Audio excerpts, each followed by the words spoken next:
South India shopping mall the wedding Mantra సరికొత్త wedding collection South India shopping mall.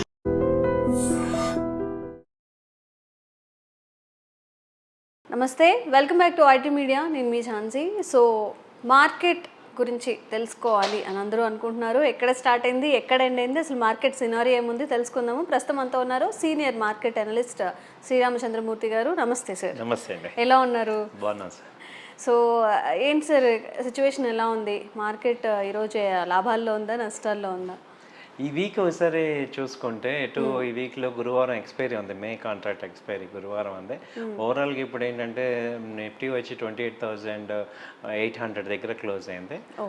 అసలు May month ఒకసారి చూసుకుంటే ఏంటంటే ఏప్రిల్ మే మంచి జోష్ వచ్చింది స్టాక్ మార్కెట్లో. చాలా లాస్ట్ 6 months బాగా డౌన్ ట్రెండ్ ఉంది. అలాంటిది ఈ ట్రంప్ ఎఫెక్ట్ ఏప్రిల్ 3rd అన్నారు, అక్కడి నుంచి కూడా ఎప్పుడైతే పోస్ట్పోన్ అయిందో అక్కడి నుంచి మార్కెట్స్ అన్నీ కూడా బాగా స్ట్రాంగ్గా పుల్ బ్యాక్ అయినాయి. సో ఏప్రిల్ మే వచ్చి బాగా లాభాలు వచ్చాయి. అయితే ఇప్పుడు ఏంటంటే 25,200 దాకా వెళ్ళాక స్టాక్ మార్కెట్ నిఫ్టీ ఇప్పుడు నెక్స్ట్ లెవెల్కి వెళ్ళాలి అంటే సరైన పాజిటివ్స్ రావాలి. ఇప్పుడు ఎటు మాన్సూన్స్ ఇవన్నీ కూడా మే జూన్లో వస్తాయి కాబట్టి సో మళ్ళీ నెక్స్ట్ కాంట్రాక్ట్లో మంచి లాభాలు వచ్చే అవకాశాలు ఉన్నాయి. సో ట్రెండ్ అయితే పాజిటివ్గా ఉంది. సో ఎప్పుడైనా బై అండ్ డిప్స్ లాగా చేసుకోవాలి. ఇప్పుడు మొన్న రీసెంట్లో వచ్చి 24,600 500 ఆ రేంజ్ మేజర్ సపోర్ట్ చూపిస్తుంది. సో అక్కడి నుంచి మనకి డిప్ బై చేసుకోవచ్చు. మళ్ళీ అలాగే 24,800 25,200 దాకా కూడా ఛాన్సెస్ ఉన్నాయి. సో ఇది ఒక రేంజ్లో వెళ్తుంది. సో స్టాక్ మార్కెట్లో నిఫ్టీ బాగా రేంజ్లో ఉంది. అలాగే బ్యాంక్ నిఫ్టీ తీసుకుంటే ఇప్పుడు అది 55,000 దాకా వెళ్ళి 54,000 నుంచి 55 మధ్యలో ఉంది. సో ఇది కూడా రేంజ్లోనే ఉంది. ఎందుకంటే పాజిటివ్ ట్రిగ్గర్స్ దీన్ని దాటి ఎలివేట్ చేసే అంశాలు ఇప్పుడు ప్రజెంట్ కనపడలేదు. మొన్న ఆపరేషన్ సింధూర్ ఎప్పుడైతే సక్సెస్ అయిందో డిఫెన్స్ స్టాక్స్ అవన్నీ బాగా ర్యాలీ వచ్చాయి. దాంతో స్టాక్ మార్కెట్ కూడా మంచి జోష్లో పాజిటివ్ వచ్చింది. సో ఇప్పుడు అన్ని కంపెనీలు రిజల్ట్స్ కూడా అయిపోయినాయి. సో ఆల్మోస్ట్ దగ్గరలో ఉన్నాయి కాబట్టి మా అన్నీ కూడా యావరేజ్గా 15-20% రిజల్ట్స్ ఇచ్చే బాగానే ఉన్నాయి. సో ఈ రేంజ్లో ఏంటంటే ఇప్పుడు ఎఫ్ఐఎస్ డిఎస్ నెక్స్ట్ స్టెప్ ఏంటి, వాళ్ళు కొంత ప్రాఫిట్ బుకింగ్ చేస్తారా లేకపోతే నెక్స్ట్ రోల్ అవర్స్ ఎలా ఉంటాయి స్ట్రాంగ్ అనేది ఇక నెక్స్ట్ 2 daysలో ఇటు ఇది ఉంది కాబట్టి ఎక్స్పైర్ ఉంది కాబట్టి దాని తర్వాత నుంచి కూడా కాంట్రాక్ట్స్ జూన్ కాంట్రాక్ట్స్ అన్నీ కూడా బాగుంటాయి. సో ట్రెండ్ అయితే పాజిటివ్గానే ఉంది. ఇంకా ర్యాలీ వచ్చే అవకాశాలు ఉంది. ఆగస్టు సెప్టెంబర్ వరకు కూడా ఈ ర్యాలీ మంచి కంటిన్యూ అయ్యే అవకాశాలు ఉన్నాయి. ఓకే సార్, నిజంగా ఇప్పుడు మనం అన్నట్టు ఆపరేషన్ సింధూర్ అన్నప్పుడు డిఫెన్స్ థింగ్స్ అనేవి ఎక్కువ పెరుగుతున్నాయి. ఇప్పుడు జనరల్ కామన్ పీపుల్కి సరే ఈ మంత్ ఆర్ వచ్చే మంత్లో ఇప్పుడు సమ్మర్ నడుస్తుంది లేదా వింటర్ నడుస్తుంది, ముందుగా ఎస్టిమేట్ చేసుకొని ఇందులో ఇన్వెస్ట్మెంట్ చేస్తే బాగుంటుంది అలాంటి స్టాక్స్ ఏమైనా ఉంటాయా డైలీ బేస్ మీద? ఉంటాయండి. అవి వాటిని సైక్లికల్ స్టాక్స్ అంటారు. ఇప్పుడు మాన్సూన్ ఉంది, వర్షాకాలం స్టార్ట్ అయింది కాబట్టి ఇప్పుడు ఏంటంటే ఎక్కువగా పంటలు వేస్తారు రైతులు వీళ్ళు కాబట్టి ఫెర్టిలైజర్ స్టాక్స్ కానీ సో అలాంటి సీడ్ కంపెనీస్ సో ఇవి ఎక్కువ ఉంటాయి. అలాగే ఫార్మా కంపెనీస్ కూడా ఎక్కువ వర్షాకాలం ఎక్కువ రోగ వ్యాధులు చిన్న చిన్న వస్తాయి కాబట్టి ఫార్మా స్టాక్స్ ఇలా సైక్లికల్గా ఉంటాయి అనమాట. ఒక్కొక్క సీజన్లో ఒక్కొక్క స్టాక్స్ ఉంటాయి. ఇప్పుడు ఆ స్టాక్స్ని ముందుగానే మనం తీసుకుంటే వాటిల్లో మనం గ్రో అవుతాయి. అంటే ఒక డైలీ కాకుండా ఒక 2-3 months ఇన్వెస్ట్మెంట్ 2-3 months. ఇప్పుడు స్టాక్ మార్కెట్లో డైలీ చేద్దాము అనే కన్నా కూడా ఒక వెయిట్ అండ్ వాచ్ లాగా చేసుకుంటే మంచి రిటర్న్స్ వస్తాయి అన్నమాట. ఏదో ఇన్వెస్ట్మెంట్ షార్ట్ టర్మ్ అట్లీస్ట్ ఒక మంచి ఎప్పుడు 100% లాంగ్ టర్మ్ అయినా కష్టమే, 100% ట్రేడింగ్ అయినా కష్టమే. సో ఒక షార్ట్ టర్మ్ ఒక 50% ఇన్వెస్ట్మెంట్ అలాగే ఒక 50% షార్ట్ టర్మ్ ఇన్వెస్ట్మెంట్ చేసుకుంటే మంచి ప్రాఫిట్స్ గెయిన్ చేయొచ్చు. అలాగే అది కూడా ఏంటంటే రెండో పాయింట్ ఒకే రేట్లో మొత్తం అమౌంట్ కొనకూడదు. కొంత డిప్లో ఛాన్స్ ఇచ్చుకోవాలి. ఇప్పుడు 100 రూపాయలు ఒక రేట్ ఉందనుకోండి, 100లో కొని మళ్ళీ 90కి కూడా కొనేటట్టు ఉండాలి. ఆ తర్వాత 80కి కూడా అలా కొనేటట్టు ఉంటే టెక్నికల్గా అంటే మీకు ఈ కంపెనీలు పెరుగుతాయి, ఇక్కడ ఎక్కువ డిమాండ్ ఉంది అనేది తెలుసుకోవటం ఒక పాయింట్. తెలుసుకున్నాక వాటిలో ఎట్ ఏ టైం కాకుండా బై అండ్ డిప్స్ లాగా పెట్టుకుంటే మంచి ప్రాఫిట్స్ వస్తాయి. ఓకే, సో సమ్ టైమ్స్ చెప్తూ ఉంటారు మైనస్లోకి వెళ్ళిపోయింది, -80,000 60,000 పడుతుంది అని చెప్పి విత్డ్రా చేస్తుంటారు కదా.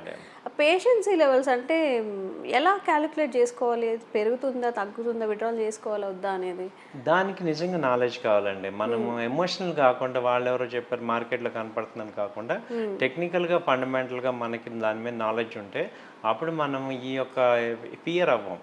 ఇప్పుడు మీరు అన్నట్టు ఇప్పుడు సైక్లికల్ ఇప్పుడు తీసుకుంటే వర్షాకాలంలో ఏ కంపెనీలు బాగుంటాయి అనేది మనం ముందు నాలెడ్జ్ గెయిన్ చేసి ఓకే ఈ సీజన్లో ఈ వీటికి డిమాండ్ ఉందని మనం తెలుసుకున్నాం అనుకోండి, తెలుసుకోవటం వల్ల ఏముంది రిస్క్ ఫ్యాక్టర్ తగ్గిపోతాయి. ఎప్పుడైతే తెలుసుకోకుండా ఏది పడితే అది చేద్దాము, ఎలా పడితే అలా చేద్దాము అన్నప్పుడే టెన్షన్. సో ఫస్ట్ ఏంటంటే స్టాక్ మార్కెట్లో మనీ ఉంది, అది తీసుకోవటం తెలియాలంటే మనం దాని మీద స్టడీ చేయాలి.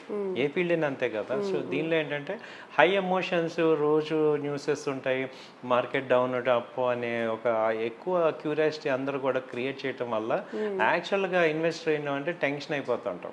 అలా కాకుండా దానికి ఏంటంటే ఓకే ఇది ఎంట్రీ పాయింట్, ఇక్కడ రిస్క్ ఎంత, వస్తే ఎంత వస్తుంది, పోతే ఎంత పోతుంది అనేది మనం ఒక క్లారిటీగా ఉంటే సో ఈ యొక్క నార్మల్ ఎమోషన్స్ అనేవి మనం దాటేయచ్చు. ఓకే. సో అది దాటేసి మనం ఒక ప్రొఫెషనల్గా అవ్వచ్చు. ఇప్పుడు నేను ఎంత ఇన్వెస్ట్ చేస్తున్నాను, ఎందుకు అంటున్నాను, దేనిలో ఇన్వెస్ట్ చేస్తున్నాను, అసలు ఎందుకు ఇన్వెస్ట్ చేస్తున్నాను, ఒకవేళ ప్రాఫిట్ వస్తే ఎంత వస్తుంది, లాస్ వస్తే ఎంత వస్తుంది, ఈ విషయాల మీద క్లియర్గా ఉంటే మనం ఇక ఈ మార్కెట్లో ఫ్రీ అయిపోతాం. అది ఉండనంత వరకు ఏమవుతుందంటే హై ఎమోషన్స్ మీద వెళ్తాం అనమాట. సో ఇదే రీజన్స్. ఆల్మోస్ట్ మే ఎండింగ్కి వచ్చేస్తున్నాము. మరి ఈ ఇయర్లో ఈ స్టాక్స్ పెరుగుతాయి లేకపోతే ఇందులో ఇన్వెస్ట్మెంట్ చేస్తే మంచిది, కొంచెం సేఫ్ సైడ్ ఉండే స్టాక్స్ ఏమైనా ఉన్నాయా? సేఫ్ సైడ్ అయితే బ్యాంకింగ్ స్టాక్స్, బ్యాంకింగ్ ఇండస్ట్రీ బాగుంది, అలాగే ఆటోమొబైల్ ఇండస్ట్రీ బాగుంటుంది, ఫెర్టిలైజర్ ఇండస్ట్రీ బాగానే ఉంటుంది, ఫైనాన్స్ ఇండస్ట్రీ బాగుంటుంది. వీటిల్లో మనం మంచి స్టాక్స్ చూస్ చేసుకోవచ్చు. ఎందుకంటే ఎటు సీజన్ ఏమవుతుందంటే ఎక్కువ సేల్స్ అన్నీ కూడా ఇప్పుడు సెకండ్ హాఫ్లో వస్తుంటాయి, ఆటోమొబైల్స్ కానీ ఇవన్నీ కూడా. సో వీటిల్లో మనం ఇన్వెస్ట్ చేసుకోవచ్చు. రెపో రేట్ తగ్గించారు, ఇప్పుడు మళ్ళీ ఆర్బీఐ మీటింగ్ ఉంటుంది. సో వీటన్నిటిని చూస్తే ఇప్పుడు ఎక్కువ ఇండియాకి ఏంటంటే నెగిటివ్స్ కన్నా పాజిటివ్స్ ఎక్కువ ఉన్నాయి.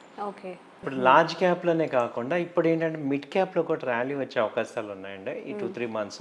సో మిడ్ క్యాప్ కూడా మంచి ఇన్వెస్ట్మెంట్ చేసుకుంటే మంచి ప్రాఫిట్స్ వచ్చే ఛాన్సెస్ ఉన్నాయి. ఏదైనా ఏంటంటే ముందే మనం క్లియర్గా ఉండాలి, ఎందుకు కొంటున్నాను, ఎందుకు అమ్ముతున్నాను, ఒకవేళ రిస్క్ వస్తే ఏంటి, మల్టిపుల్ టైమ్స్ ఎంట్రీ ఇచ్చేటట్టు కూడా ప్లాన్ చేసుకుంటే టెన్షన్ ఉండదు. అసలు స్టాక్స్ అంటేనే రిస్క్ అంటారు కదా, కొంతమంది అసలు ఎలాంటి రిస్క్ లేకుండా మాకు ప్రాఫిట్స్ రావాలి అంటారు. ఈ గేమ్ అనేది ఇందులో వర్కౌట్ అవుతుంది? అసలు రిస్కే లేకుండా స్టాక్స్లో మనం అదే రిటర్న్స్ చూడటం అనేది రిస్క్ లేకుండా రిటర్న్స్ అంటే మేడం మనకి స్టాక్ మార్కెట్లో అవ్వదు. ఎందుకంటే ఇప్పుడు ఇన్వెస్ట్మెంట్ అంటేనే రిస్క్ రిటర్న్ రెండు ఉంటాయి.